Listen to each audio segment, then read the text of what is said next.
अस्सलाम वालेकुम। तो आज के लेक्चर में हम यहाँ से 96, 97, 98 ये आपकी 5 एग्जांपल हैं, इनको हम डिस्कस करेंगे। देखिए प्रीवियस लेक्चर में ये हमने लेक्चर सीरीज़ तो स्टार्ट किया था, बट ये लेक्चर थोड़ा लेंथी हो रहा था, तो इसलिए ये जस्ट 5 एग्जांपल हमारी रह गई थी। तो आज के लेक्चर में इसको हम कवर करेंगे। तो काइंडली अगर ये आपने प्रीवियस एग्जांपल्स को नहीं देखा तो इसको आप देख लें, क्योंकि वहाँ पे हमने बिल्कुल बेसिक से स्टार्ट किया था। फैक्टोरियल फंक्शन क्या होता है इसको हमने डिस्कस किया था और डिटेल में हम स्टेप बाय स्टेप आए थे।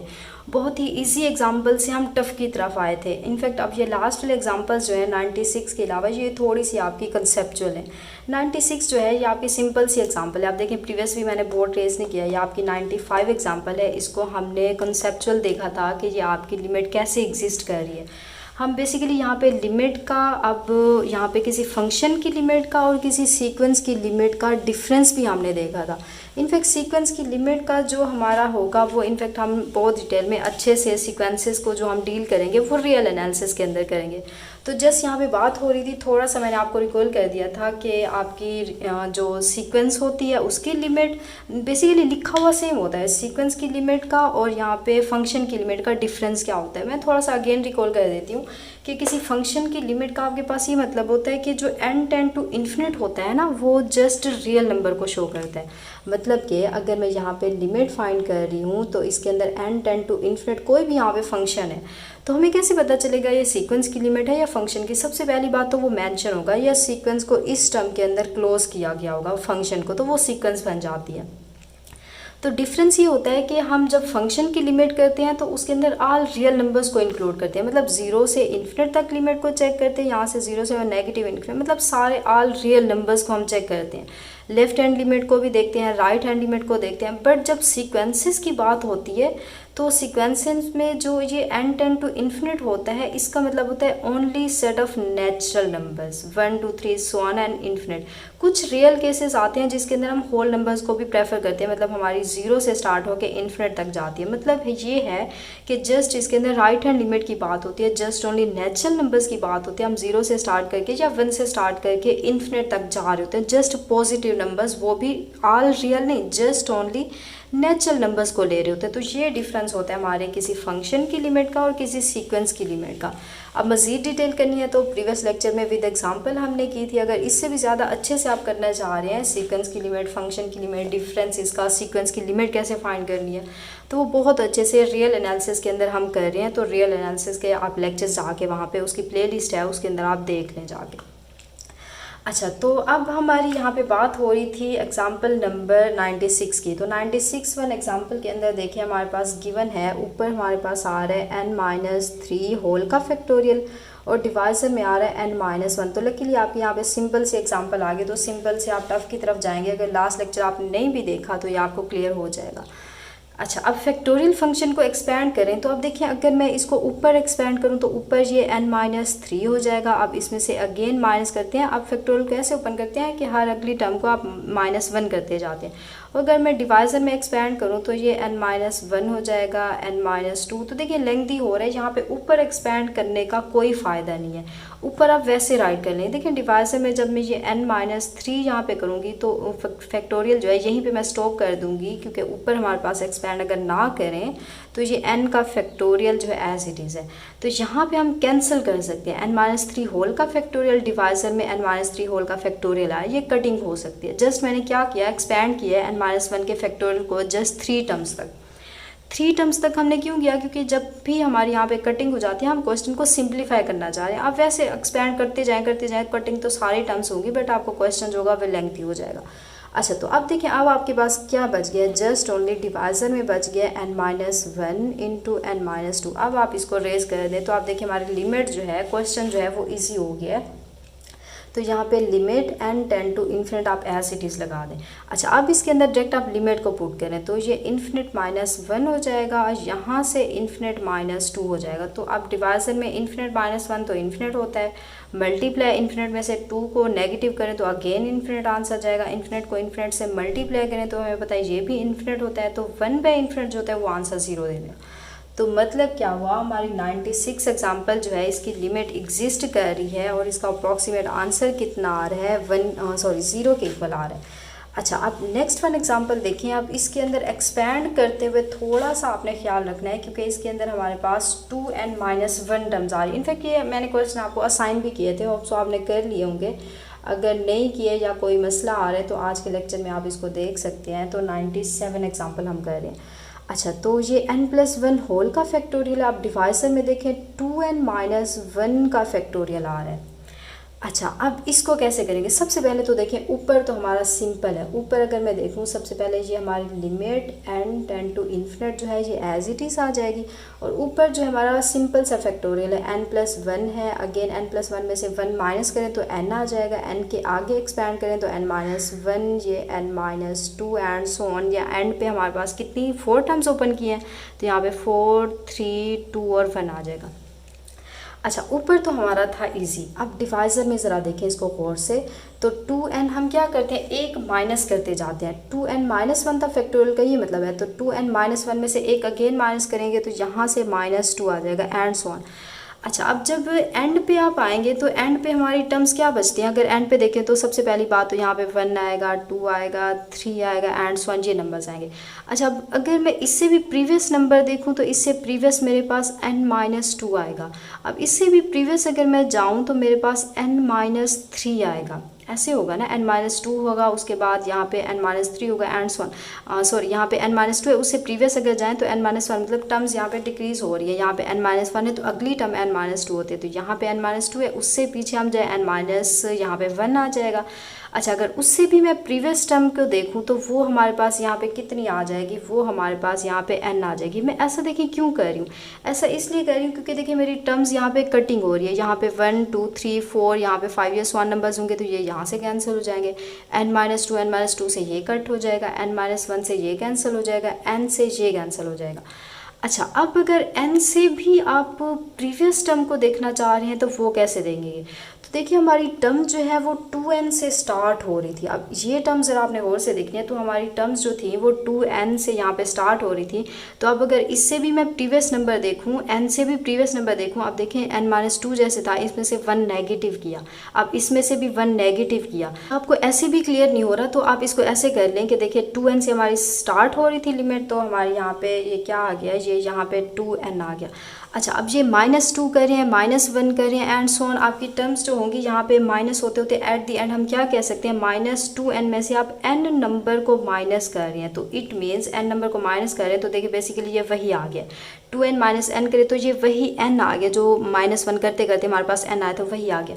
तो अगर इससे भी प्रीवियस टर्म आप देखना चाह रहे तो इसका मतलब क्या होगा, 2n में से माइनस आप कितना कर रहे हैं, n यहाँ पे कर रहे थे तो n+1 टर्म कर रहे हैं। देखिए हर अगली टर्म देखिए, अगर इससे भी प्रीवियस मैं लिखूँ तो ये 2n माइनस यहाँ पे n+1 है तो यहाँ पे ये n+2 हो जाएगा। तो इसको अब सीक्वेंस के अंदर इसको आगे टर्म इस तरह आप इसको देखें कि 2n में से हमने माइनस किया n+2, फिर अगली टर्म में से अगेन -1 करते, तो जब -1 किया तो ये n+2 था, -1 करने से n+1 हो गया। अगेन n+1 को अगली टर्म में से एक माइनस करते हैं तो एक माइनस किया तो यहाँ पे आपके पास n बन गया। होप सो अब आपको क्लियर हो गया होगा। तो मतलब क्या हुआ, इससे अगर प्रीवियस टर्म में देखना चाह रही हूँ तो वो मेरी यहाँ पे कितनी आएगी, 2n - n+1 आ जाएगी। मतलब n से भी प्रीवियस टर्म में देखूँ तो वो ये आएगी। अच्छा, अब इस टर्म को ज़रा सिंप्लीफाई करें तो हमारे पास देखें ये क्या बन रही है। तो ये हमारे पास 2n - n+1 है, 2n में से -n करें तो ये n+1 बन गया। तो मीन्स अब इस टर्म को n+1 के इक्वल है तो n+1 से मैं कैंसिल कर सकती हूँ। क्लियर होगी बात। अब ये थोड़ा सा आप एक्सपैंड करना, इसको लॉजिक से सीखें। अब अगेन भी अगर ये आपको क्लियर नहीं हो रहा तो अब ये सारा आपका फंक्शन होता है फैक्टोरियल फंक्शन। तो फैक्टोरियल की प्लेलिस्ट में जाएं, उसके अंदर फैक्टोरियल फंक्शन को आपको देख लें। इनफैक्ट अभी हमने स्टार्ट नहीं किया फैक्टोरियल फंक्शन को, अनकरीब मैं यहाँ जल्दी स्टार्ट करने वाली हूँ। तो आप उसको वहाँ से जाके फैक्टोरियल फंक्शन अपना अच्छा कर लें, बेसिक उसकी क्लियर कर लें, तो ये एक्सपैंड करना आपके लिए बहुत ईजी हो जाएगा। जितना मैं बता सकती थी इस लेक्चर के अंदर मैंने बता दिया। मज़ीद अच्छे से क्लियर करना है तो फैक्टोरियल फंक्शन की प्लेलिस्ट के अंदर मैं इंशाल्लाह वहाँ पे लेक्चर अपलोड करूँगी, तो वहाँ से आपने ये सारा टर्म्स सीख लेनी है। इनफैक्ट फर्स्ट ईयर की आपकी first year second year FSC के अंदर ये बहुत अच्छे से आपने फंक्शन पढ़े हुए हैं, आपको आने चाहिए। अच्छा, इन्फिनिट तक आप देखिए सारी टर्म्स हमारी यहाँ पे कटिंग हो गई हैं, तो जस्ट ओनली हमारे पास क्या बच गया, इनफैक्ट ये वाली टर्म कट नहीं हुई तो जस्ट ओनली डिवाइजर में बच गया 2n - 1 यहाँ से बच गया 2n-2 बच गया। अच्छा, अब आप इसके अंदर जस्ट सिंपल आप अपनी लिमिट को पुट कर दें, तो ये 1/2n की जगह आप इन्फिनिट पुट करेंगे तो 2 मल्टीप्लाई इन्फिनिट, इन्फिनिट होगा, इन्फिनिट में से माइनस इन्फिनिट करें तो इन्फिनिट आंसर आ जाएगा। सेम इसके अंदर भी इन्फिनिट होगा, तो 1 देखिए इन्फिनिट मल्टीप्लाई इन्फिनिट तो आंसर इन्फिनिट, तो 1/इन्फिनिट, तो मतलब क्या हुआ, हमारा यहाँ से जो आंसर है वो 0 के इक्वल आ गया। तो इट मीन्स अब यहाँ से भी हमारी जो 97 वन एग्जाम्पल थी इसकी लिमिट भी हमारे पास एग्जिस्ट कर, और अप्रॉक्सीमेट इसका जो आंसर हमारे पास आ गया वो किसके इक्वल आ गया, वो 0 के इक्वल आ गया। तो कोई भी रियल नंबर आ जाए तो आप जस्ट ये बताना है आपकी लिमिट एग्जिस्ट करी है नहीं कर रही। तो हमारी 97 एग्जाम्पल जो है इसकी भी हमारे पास लिमिट जो है वो एग्जिस्ट कर रही है। अच्छा, अब सेम नेक्स्ट वन एग्जांपल देखिए 98 एग्जांपल, ये भी सिंपल सी है, देखने में ट्रिकी सी लग रही है, तो इसको भी थोड़ा एक्सपैंड करते हैं। 5 की पावर n आ रहा है, डिवाइसर में हमारा n का फैक्टोरियल आ रहा है। अच्छा, अब 5 का पावर n का मतलब ये है कि 5 को आप n टाइम यहाँ पे मल्टीप्लाई करते जाएँ। अच्छा, अब डिवाइसर में हमारे पास देखें तो डिवाइसर n टाइम मल्टीप्लाई करना है, तो मल्टीप्लाई 5 को 5 से करते जाना है n टाइम।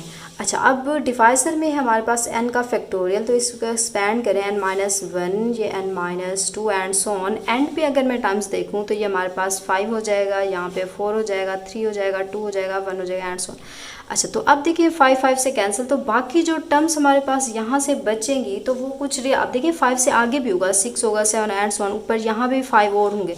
तो मतलब यहाँ से यहाँ तक जो होगी आपको ये कि यहाँ पे रियल नंबर आ रहे हैं, तो यहाँ पे आप लिख लें जितना भी बड़ा है वो एक रियल नंबर आ रहा है। क्योंकि रियल नंबर आ रहे हैं, एन पे हमारी लिमिट डिपेंड नहीं कर रही, तो लिमिट से इस रियल नंबर को आप बाहर निकाल दें। अब ये रियल नंबर कुछ भी हो सकता है, जस्ट ये होगा पॉजिटिव, जितना भी बड़ा हो जितना भी छोटा हो, ये जस्ट ओनली पॉजिटिव नंबर होगा। अब आपकी लिमिट जो है वो एन पे डिपेंड करिए, और सारे के सारे एन देखें आपके डिवाइजर में आ रहे हैं, ऊपर वो 5 से मल्टीप्लाई करते जाएँ, ऊपर भी कोई रियल नंबर हो जाएगा। अच्छा, अब डिवाइसर में आप लिमिट पुट करें तो लिमिट हमारी जस्ट ओनली n पे डिपेंड करें। अब ये आपने याद रखना है कि 5 सो ऑन इन्फिनिट तक नहीं जा रहे। अगर ये इन्फिनिट तक जा रहे होते तो ऊपर भी हमारी टर्म जो होती वो इन्फिनिट बन जाती, तो हमारी लिमिट एग्जिस्ट कर जाती। क्लियर है, हमारे n तक थे, 5 जो था वो n तक था, कोई यहाँ पे रियल नंबर आपके पास आएगा, इन्फिनिट आंसर नहीं आएगा। 5 को n तक अगर आप मल्टीप्लाई करें तो कभी भी आपके पास आंसर इन्फिनिट ही आएगा, इसमें आपने कन्फ्यूज़ नहीं होना। क्लियर है। अच्छा, अब डिवाइसर में देखें जो आपके पास इन्फिनिट आ जाएगा, मल्टीप्लाई इन्फिनिट -1 करें अगेन इन्फिनिट हो जाएगा, इन्फिनिट -2 करें तो अगेन इन्फिनिट, तो बहुत सारे इन्फिनिट मल्टीप्लाई इन्फिनिट, तो आंसर अगेन आपके पास डिवाइसर में इन्फिनिट आ जाएगा। थोड़ा ये कॉन्सेप्चुअल मैं आपको बता रही हूँ, जस्ट देखना चाह रहे हैं सीरीज़ आपकी यहाँ पे फंक्शन का बिहेवियर देखना चाह रहे हैं कि लिमिट एग्जिस्ट कर रही है कि नहीं कर रही। तो ऊपर देखें कोई रियल नंबर आएगा, तो रियल नंबर डिवाइसर में इन्फिनिट आ जाए तो आपको पता है आंसर 0 आ जाता है। अब यहाँ से भी एक रियल नंबर था, तो 0 को रियल नंबर से मल्टीप्लाई करें तो अगेन 0 आ गया। तो इट मीन्स अब यहाँ पे भी हमारा क्या आ गया आंसर, लिमिट का आंसर जो है वो 0 के इक्वल आ गया। तो मीन्स अब यहाँ पे भी हमारी जो लिमिट है वो एग्जिस्ट कर रही है। अगर 5n को डिवाइड करें हम n फैक्टोरियल से तो हमारी लिमिट जो है वो यहाँ पे एग्जिस्ट कर रही है। अब सेम नेक्स्ट वन एग्जांपल है हमारे पास 99। तो इसके अंदर देखें ये भी सेम आपकी एग्जांपल नंबर जैसे हमने की थी, ये आपके 5 फैक्टोरियल वाली, मतलब ये लास्ट वन एग्जांपल अभी हमने जो किया 98, सेम ये भी उसी मेथड से होगी। इसके अंदर आप क्या करें, सबसे पहले तो आप n फैक्टोरियल, हम ये एग्जांपल करें n फैक्टोरियल, इसको आप एक्सपैंड करें। तो अब देखिए n फैक्टोरियल का आपके पास आंसर जो है यहाँ पे n into n-1 n-2 and so on, यहाँ पे 3 2 और 1 आ जाएगा। 2 टर्म्स ओपन किए, यहाँ पे जस्ट 2 टर्म्स तक लिख लें। अच्छा, अब डिवाइसर में हमारे पास 2 की पावर n आ रहा है, जैसे यहाँ ऊपर था 5 की पावर n, तो उसी तरह आप 2 डॉट यहाँ पे यहाँ पे 2 आ रहा है, यस 2 की पावर n, मतलब 2 को आपने n टाइम यहाँ पे मल्टीप्लाई करना है। अच्छा, अब यहाँ पे देखें 2 से हमारा कट हो जाएगा, और डिवाइसर में हमारा कोई देखें 2 को n टाइम मल्टीप्लाई करें तो अगेन वही बात, इन्फिनिट नहीं आएगा, कोई एक रियल नंबर आएगा। बट ऊपर देखिए हमारे पास टर्म्स जो आ रही हैं n-1 n-2 and so on, यहाँ पे कोई आके रियल नंबर आएगा। तो जब आप इसकी अब लिमिट फाइंड करेंगे तो ऊपर देखें ये इन्फिनिट हो जाएगा, डिवाइसर में कोई रियल नंबर है, एंड इन्फिनिट -1 अगेन इन्फिनिट आ जाएगा, इन्फिनिट -2 अगेन इन्फिनिट, तो समथिंग इन्फिनिट, और एंड पे कोई आपके पास रियल नंबर्स होंगे। तो थोड़ा इसको डीपली जाके देखें तो इन्फिनिट सारे मल्टीप्लाई करें तो इन्फिनिट मल्टीप्लाई कोई रियल नंबर होगा, तो इन्फिनिट को किसी रियल नंबर से मल्टीप्लाई करें तो ऊपर आपके पास देखिए पेन यहाँ पे वर्क नहीं कर रहा, तो ये चलें पेन चेंज कर लेते हैं। यहाँ से देखें ये इन्फिनिट मल्टीप्लाई कोई रियल नंबर आ रहा है, डिवाइज़र में भी रियल नंबर है।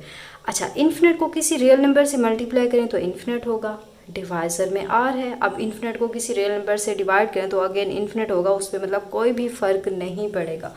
तो अब देखें जस्ट हमने यहाँ पे डेप्थ में जाके इसको देखा कि हमारा जो फंक्शन है इसका बिहेवियर क्या आ रहा है, तो इसका एट द एंड हमारे पास आंसर जो था वो इन्फिनिट आ गया। तो मतलब क्या हुआ, अब हमारी जो लिमिट है अब वो इन्फिनिट आ रही है, मतलब हमारी लिमिट जो है वो एग्जिस्ट नहीं कर रही। अच्छा, अब सेम लास्ट वन एग्जांपल के अंदर देखें, इसके अंदर भी same n factorial by n आ रहे हैं। अब देखें यहाँ पे पहले भी मैंने आपको बताया एज आ, यहाँ पे हम इसको फंक्शन डील कर रहे हैं। जब इसको हम एज आ यहाँ पे सीरीज़ या सीक्वेंस की टर्म्स में देखेंगे तो इस टाइप का होगा। तो इसके अंदर कुछ आपके पास रूल्स आ जाते हैं, जैसे इसको हम un का नेम देंगे रियल एनालिसिस के अंदर, तो इसको हम un+1 फाइंड करेंगे। अब un की यहाँ पे रेशो फाइंड करते हैं, कुछ रूल्स होते हैं, कुछ टेस्ट होते हैं, वो अप्लाई करते हैं, तो तब भी आपका क्वेश्चन तो होता है ईजीली हो जाता है वहाँ पे। तो अब यहाँ पे आपको वो रियल एनालिसिस के अंदर ये सारे स्टेप जो कंसेप्चुअल हम कर रहे हैं ये सारे नहीं करने पड़ेंगे, क्योंकि यहाँ लेफ़्ट और राइट लिमिट का होता है, तो इसलिए हम दोनों स्टेप सारे कर लेते हैं। तो खैर इसके अंदर देखिए ये भी कोई मुश्किल नहीं है, बहुत ही ईजी सा कॉन्सेप्ट है। तो इसके अंदर देखें, अब इसकी अगेन मैं लिमिट अगर ओपन कर लूँ तो मतलब इसका फैक्टोरियल ओपन करूँ तो ये n into n-1 n-2 so on, यहाँ पे 3 2 1 रियल नंबर्स होंगे। अच्छा, अब डिवाइजर में जस्ट ओनली एक n आ रहा है, n की ना पावर है ना 2 की पावर में n है, 5 जस्ट n आ रहा है, तो जस्ट n जो है n से यहाँ से ये कट हो जाएगा। अच्छा, अब आप इस पे लिमिट अप्लाई करें तो लिमिट देखिए हमारी इजी हो गई है। तो यहाँ पे limit n tend to infinite, जब n की जगह आप पुट करेंगे तो ये इन्फिनिट -1 हो जाएगा, यहाँ पे इन्फिनिट -2। अब यहाँ पे r, यहाँ पे कोई भी यहाँ पे रियल नंबर आ जाएगा, मतलब r नहीं है तो ये सारा सम जब आप करेंगे कोई रियल नंबर्स आएंगे आपके पास। अच्छा, अब इन्फिनिट -1 तो आंसर इन्फिनिट, इन्फिनिट -2 तो answer infinite, and so on, जितने n होंगे ये इन्फिनिट आता जाएगा। एट द एंड आपको यहाँ पे कोई रियल नंबर मिल जाएगा। इन्फिनिट को जितने टाइम भी आप मल्टीप्लाई करें तो अगेन आंसर इन्फिनिट आता है, एट द एंड आपके पास कोई रियल नंबर आ जाएगा। अगेन ये रियल नंबर को मल्टीप्लाई इन्फिनिट करें तो ये भी आंसर आपके पास इन्फिनिट आ गया। क्लियर होगी बात। तो अब भी हमारी लास्ट वाली लिमिट जो है ये भी कन्वर्ज नहीं कर रही, ये डाइवर्ज कर रही है। डाइवर्ज किसको कर रही है, इन्फिनिट आ रहा है हमारा आंसर, तो मतलब ये भी हमारी डाइवर्ज कर रही है, मैं कह रही हूँ साथ में, क्योंकि रियल एनालिसिस के मैं लेक्चर्स बना रही हूँ तो वहाँ कन्वर्जेंट डाइवर्जेंट का बोल के तो वही ज़ुबान पे आ रहा है। तो कन्वर्जेंट डाइवर्जेंट ये आइडिया फ़िलहाल आपको नहीं है, तो ये हम रियल एनालिसिस के अंदर अच्छे से करेंगे। यहाँ जस्ट आप ये देख लें कि लिमिट एग्जिस्ट कर रही है। एक और बात देखें कि आप यहाँ पे अपनी लिमिट को सही कर लें। अगर आपकी कैलकुलस अच्छी है, आपकी लिमिट के अच्छे क्वेश्चन हो रहे हैं, लिमिट का कॉन्सेप्ट अच्छे से आपको क्लियर है, तो रियल एनालिसिस तो आप बहुत अच्छे से कर पाएंगे। क्योंकि कैलकुलस में हर लेक्चर में आपको कहती हूँ, आपके हर जो भी आप सब्जेक्ट उठाएं कैलकुलस उसकी बेस है, तो कैलकुलस को आप ऐसे ना जाने दें। इनफैक्ट मैं भी इसलिए बहुत ही डिटेल में कैलकुलस करवा रही हूँ, ताकि जब आपकी बेस मजबूत होगी, बेस स्ट्रॉन्ग होगी, बेस आपकी अच्छी होगी, तो आप आगे जो भी सब्जेक्ट लेंगे, प्योर मैथ्स का लें या अप्लाइड मैथ्स का लें, कोई भी आप लें, तो आप उसके अंदर बहुत इजीली उसको समझ पाएंगे, बहुत इजीली उसको कर पाएंगे। क्लियर है। तो चलिए फिर अब यहाँ पे हमारे 100 MCQs क्वेश्चन टाइप यहाँ पे लिमिट के क्वेश्चन जो हैं वो यहाँ पे हो गए हैं। तो यहाँ पे हमारा लिमिट का कॉन्सेप्ट, इनफैक्ट क्वेश्चन तो वैसे मैं करवाना चाहूँ तो बहुत सारे आपको करवा सकती हूँ, बट कैलकुलस की जब आप प्लेलिस्ट पे आएंगे तो आप देखेंगे 100-200 लेक्चर पड़े हैं, तो वहीं पे ही आपकी हिम्मत जवाब दे जाएगी। आप बोलेंगे 100-200 लेक्चर कौन बैठ के इसको करे, तो इसलिए मैंने सोचा कि जस्ट 100 इनफ है। इनफैक्ट हर फंक्शन से रिलेटेड आपको मैंने एग्जाम्पल्स करवा दी है लिमिट से रिलेटेड। अब कोई भी ऐसा फंक्शन नहीं रह गया कि जो आपको ना आता हो, इनफैक्ट बहुत ही डिटेल में हमने कर लिया। अब इसी से रिलेटेड कोई भी एग्जाम्पल्स आ जाए आप खुद भी कर सकते हैं, खुद प्रैक्टिस करें। इनफैक्ट अगर नहीं होती तो आप ज़रूर मुझसे पूछें, मैं आपको रिप्लाई करूँ। क्लियर है। तो यहाँ पे हमारा लिमिट का कॉन्सेप्ट क्लियर हो गया। अब इनफैक्ट हमने कंटिन्यूटी को भी डिस्कस बहुत अच्छे से किया हुआ है, जस्ट उसके प्रैक्टिस प्रॉब्लम अब रहती है। तो इंशाल्लाह नेक्स्ट लेक्चर के अंदर आप थोड़ा सा मैं रिकॉल कर दूँगी कि कंटिन्यूटी होती क्या है, देन उसके हम प्रैक्टिस प्रॉब्लम को स्टार्ट करेंगे, देन उसके बाद हम डिफ्रेंसिएशन पे आएंगे, देन उसके बाद हम करेंगे। इनफैक्ट मैं सोच रही हूँ कि डिफरेंशियल कैलकुलस और आपकी इंटेग्रल कैलकुलस है उसकी मैं अलग से प्लेलिस्ट बना दूँ, क्योंकि एक साथ अगर कैलकुलस में डालेंगे तो बहुत ज़्यादा आपके लेक्चर्स हो जाएंगे। तो इंशाल्लाह नेक्स्ट लेक्चर के अंदर अब हम कॉन्टीन्यूटी को डिस्कस करेंगे, थोड़ा सा डिफरेंशियबिलिटी को करेंगे, बट आपकी ये जो डिफरेंशियल कैलकुलस है और इंटेग्रल कैलकुलस इसकी मैं अलग से प्लेलिस्ट बनाऊंगी। और इनफैक्ट अब मैं साथ में स्टार्ट कर रही हूँ ट्रिग्नोमेट्री को भी, तो अब बाकी भी सारी प्लेलिस्ट के अंदर इनफैक्ट हमारी ग्रुप थ्योरी होगी, आप कैलकुलस आपकी ये कंप्लीट हो जाएगी। उसके बाद हमने यहाँ पे डिस्कस किया हुआ है आपकी real analysis. In fact real analysis के भी अब फ़िलहाल मेरे पास 70+ लेक्चर्स जो हैं वो मैंने यहाँ पे शूट कर दिए, जस्ट वो अपलोडिंग रहती हैं, तो इंशाल्लाह वो भी मैं अपलोड कर दूँगी। इंशाल्लाह मैं सारे मैथ्स के आपको यहाँ पे सब्जेक्ट्स जो हैं वो इंशाल्लाह सारे मैं आपको कवर करवाऊँगी। तो चलिए फिर आज के लिए इतना ही काफ़ी। ओके, अल्लाह हाफिज़।